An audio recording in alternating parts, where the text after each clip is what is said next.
Masarap na ulam ba ang hanap mo? Tara, magluto tayo ng chicken apritada. Una, ipiprito lang natin yung patatas at saka carrots. Pinagsabay ko na, yung tipong hindi lang siya madudurog. Pagkatapos naman yung bell pepper naman ang ating ipiprito.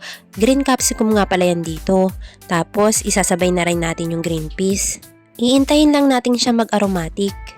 Pinagsabay ko na rin para mas mabilis tayong makaluto. Tapos set aside na lahat. Ngayon naman nagpainit na ako ng mantika sa kaldero. Tapos sabay ko nang iginisa yung onion at saka yung garlic. Iintayin lang natin itong mag-translucent. Huwag nating susunugin kasi papa ito. Ito nga pala yung unang beses na magluluto ako ng chicken apritada. Gusto ko kasi ako yung gagawa. Tapos ayan, isusunod na natin yung chicken.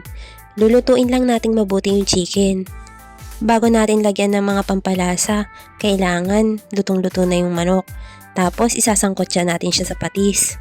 Nagiging mas malinamnam kasi yung chicken kapag niluto natin yung patis kaysa ilalagay lang natin ng diretso lang. Kapag talaga natatakam ako sa mga Filipino food, tinatry ko talaga siyang lutuin. Ngayon naman ilalagay na natin yung tomato sauce. Isang pakete nga pala yung ginamit ko dito.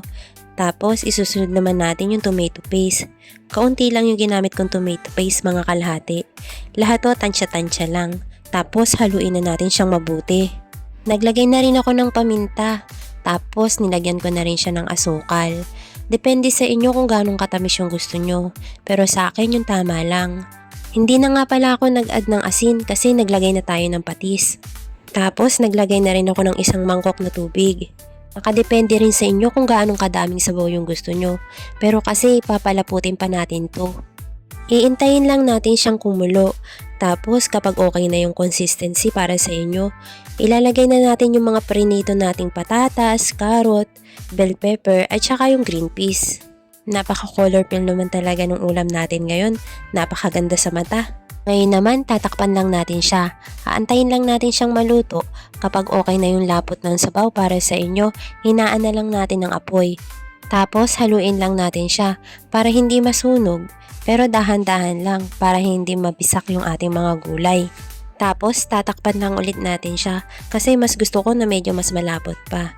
At ayan, luto na ang ating chicken apritada. Yummy!